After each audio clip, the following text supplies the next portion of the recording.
anaendelea kuokoa maisha ya kina mama wengi. Jenista Mhagama alikuwa kiongozi mkubwa wa siasa na serikali nchini Tanzania.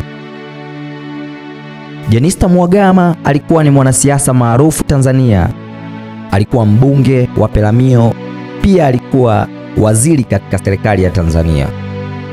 Jenista Joakim Mhagama alizaliwa tarehe 23 ya mwezi wa 6 mwaka 1967 huko Songea, Tanzania.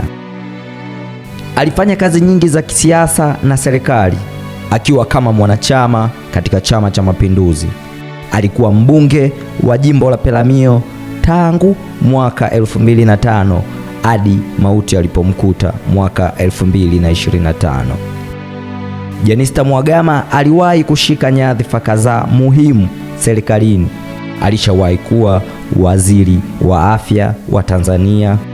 Aliwahi kuwa waziri wa nchi, ofisi ya waziri mkuu, sera, bunge, kazi, vijana, ajira na walemavu.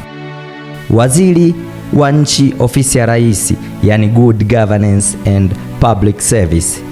Ameshawahi kuwa pia naibu waziri wa elimu na mafunzo ya ufundi. Je, aliwahi kuwa na ushawishi gani Jenista Mhagama? Jenista aliwahi kujulikana kwa kutumikia umma kwa miaka mingi. Jenista alishawahi kujulikana kwa kushiriki katika bunge na serikali na kuchangia katika sera za afya, ajira, vijana na maendeleo ya jamii. Hakika alikuwa ni mama bora sana.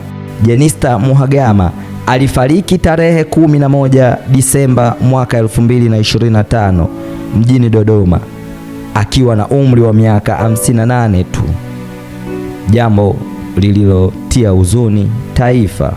Rest in peace Mama Jenista Mhagama. Nakala hii imeandaliwa na Henry Julius Kijiweni Kwetu.